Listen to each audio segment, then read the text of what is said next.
Hello, and this is a Let's Talk Movies review of Doctor Who.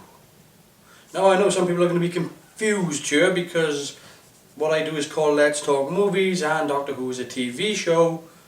Shouldn't I not be reviewing this? Well, let me explain. I've been a lifelong Doctor Who fan. One of my first memories of Doctor Who was seeing Tom Baker regenerate into Peter Davison at the end of Legopolis. And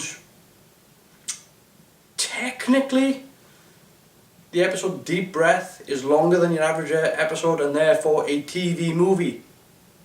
Now I know it's a stretch, it's a little bit of a stretch, it is.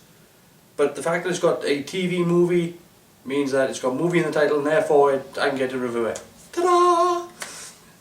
I got there in the end. It's a roundabout way of getting there, but still. So, where to begin? I'm going to try to keep this as spoiler free as I can. It's going to be littered with spoilers, okay? It's going to be littered with spoilers, I'm sorry. But yeah, start of the episode. Episode opens up. There's a dinosaur and running around London, Victorian London. The dinosaur was a little bit big for my liking, but they sort of referenced that in the episode anyway, so there's some sort of intention going on there. It was done a lot better than the last time we seen dinosaurs run around London in Doctor Who. The last time they were very ambitious, but this time they succeeded in doing what they were doing. Seeing Peter Capaldi as the Doctor for the first time with Strax and Jenny and Madame Vastra was good. I thought Peter Capaldi, anytime the Doctor regenerates, most of the time he's a little bit dishevelled and not himself. And you can imagine, because I would imagine regenerating is probably the same sort of experience you'd get waking up from a coma, in that you got to sort of find out where things are again and learn how to speak and learn how to move and that sort of thing. So Peter Capaldi comes out and he gives a performance that is irate, highly strung, energetic, flamboyant. It's all those things, everything that it should be. And then he passes out. Now, there's a line delivered by Madame Vastra where she says, "Well, here we go again." And it's very much a throwaway line. Anyone who's a Doctor Who fan will sort of go, "Oh, nice line, nice touch." Because if you don't know, that line was also used by Nicholas Courtney as Alistair Gordon Lethbridge Stewart in the episode Planet of Spiders, where John Pertwee regenerates into Tom Baker. So it was glanced on, it was just like a deflection. It was just like, deliver the line, bang bang, doesn't mean anything, away we go. For all those people who don't know Doctor Who, it was just a dismissive line. For all those who do know Doctor Who, it was like, nice touch. Then we get into the title sequence. And now when I first saw the title sequence, my reaction was, oh my god, I know who done this. Because if you don't know, there was a video, it was uploaded on the 16th of September last year, done by a guy named Billy Hanshaw, I believe. He also goes under the banner of Hardwire on YouTube, and he'd done a fan video of a Doctor Who intro sequence, and he sort of done his own concept of what a Doctor Who title sequence should be like, and pretty much everything that he put into that little short was what ended up being the title sequence of Doctor Who. So congratulations to Billy. His name is actually credited as concept title in the episode. Yeah, totally reimagined and totally imaginative title sequence. Really do like it. It's a less psychedelic. It's still psychedelic, but it's less psychedelic than what had gone before it. Because I really didn't like the old title sequence, the Matt Smith one. It really, can I say sucked donkey balls? I just did. So yeah, the title sequence comes and goes, get into the episode. What did I think of the story? Oh then, the story is a sequel story. It's a sequel to Girl in the Fireplace, pretty much. Nothing wrong with that. Girl in the Fireplace was a cracking episode. It was one of the highest, in my opinion, one of the highest, best done episodes of Doctor Who. It had everything that Doctor Who should be. It was action, adventure, dynamic, good storyline, heartbreaking, a little bit of horror, creatures under the bed, that sort of thing. And this was the sequel episode to it. Do I have a problem with that? No, because Doctor Who has done sequel episodes before. There was Curse of Paladin, Monster of Paladin, Remembrance of the Daleks was sort of. I mean, they reference stuff that you never see in Remembrance of the Daleks, so no, it wasn't. I'm talking nonsense there. Remembrance of the Daleks was not a sequel episode or anything. But never mind. So yeah, but I thought the sequel episode to Girl in the Fireplace was really good because, first of all, it's nice to revisit that sort of thing again. Plus, it also helps tie it back into the universe. It makes it one sort of fluid universe. Did I think it being the SS Marie Antoinette as opposed to one of the robots from the SS Madame de Pompadour? I think I would have preferred it not to be in a different ship. I think if it had been the SS Madame de Pompadour or one of the robots that had just reactivated and was going about its thing, maybe I would have preferred that because it would have been less of a stretch. But overall though, I thought it was nice to tie it into previous stuff. Another thing that I really liked was the Doctor's face. The scene where Capaldi is in the alleyway with a tramp. Most people probably overlook that scene, but I thought it was a really, really good scene. It was referencing the fact that he looks like somebody he's seen before. We don't know for sure if he is referencing his original appearance in Doctor Who in Fires of Pompeii, or is he referencing something else? He could be referencing something else and we just don't know. But as far, we might go down that line, but there again, what Doctor Who likes to do is make you think one thing and then take a left turn.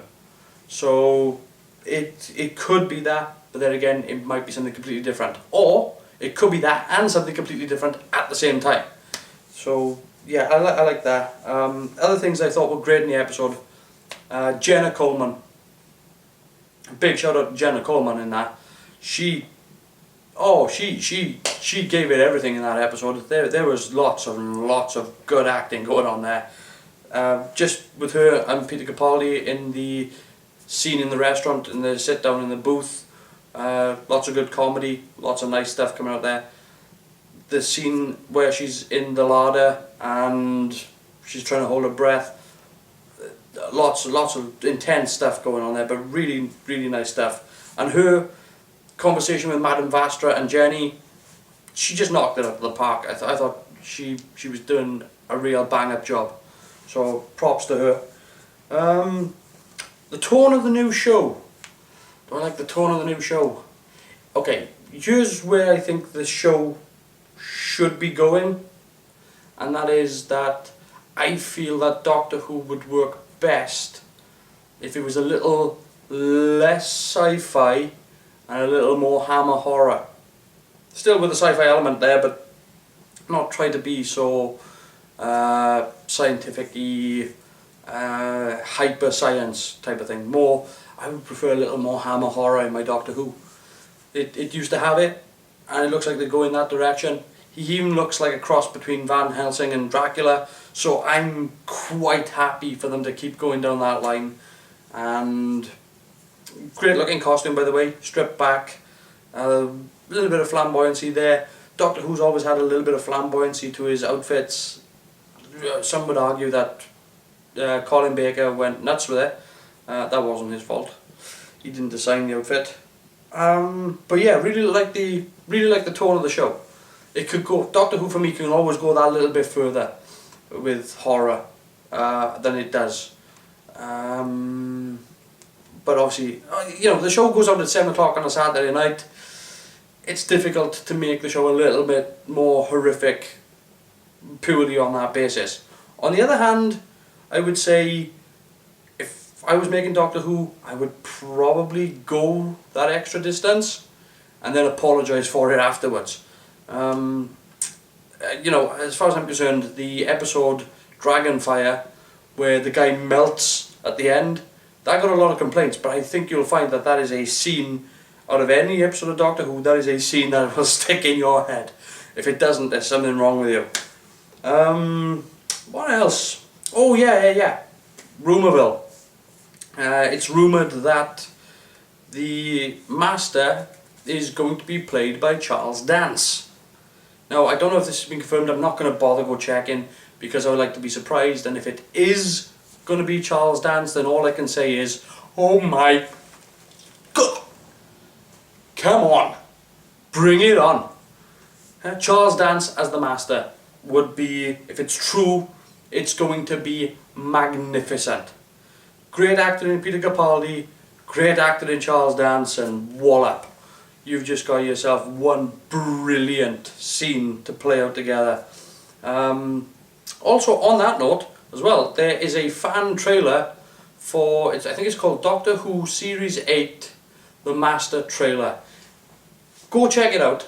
It's a couple of minutes long, but all it is, somebody's taken some footage of Charles Dance and footage of Doctor Who, and Charles Dance recorded a bit of a poem for, I think it was the opening for the Winter Olympics. I could be wrong on that, but he recorded a poem, and all they've done is they played Charles Dance reading that poem over the images. And if that doesn't send a chill down your spine, I mean seriously, that should be the tone. Cold, calculating. You know, I like John Simm as the Master, but personally, the screamy, shouty, jumpy, run-aroundy Master, as opposed to the cold, calculating, heartless, manipulative, dictatorship mindset that he had with Roger Delgado. Roger Delgado will always be, you know, the iconic image of the Master. And if Charles Dance is going to go and step into those shoes, then he is going to crush the part of the Master. He is just going to make it, own it. From then on, he will set the standard as to what is the Master. So looking forward to that as well, should it be true, of course. But yeah, so what do I think of the episode overall? TV, movie. What do I think of that overall? Fantastic. Just really, one of the things that Doctor Who does really, really well is continually evolve, change direction, and just keep going forward. They can go anywhere from here now. This is the base episode. This is the episode that resets.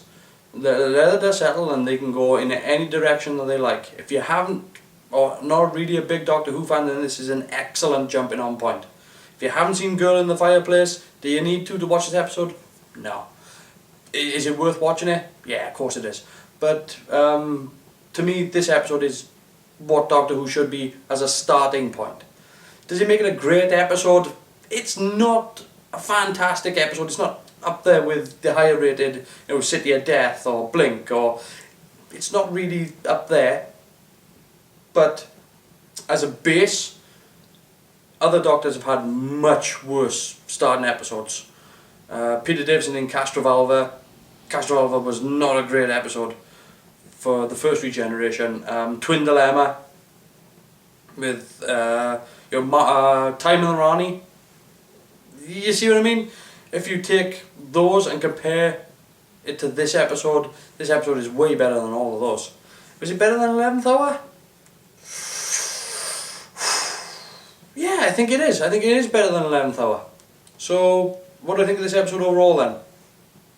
Damn good episode. Lots to enjoy. That's been my review of Doctor Who Deep Breath. Oh no, that's what it's called, Deep Breath. See ya.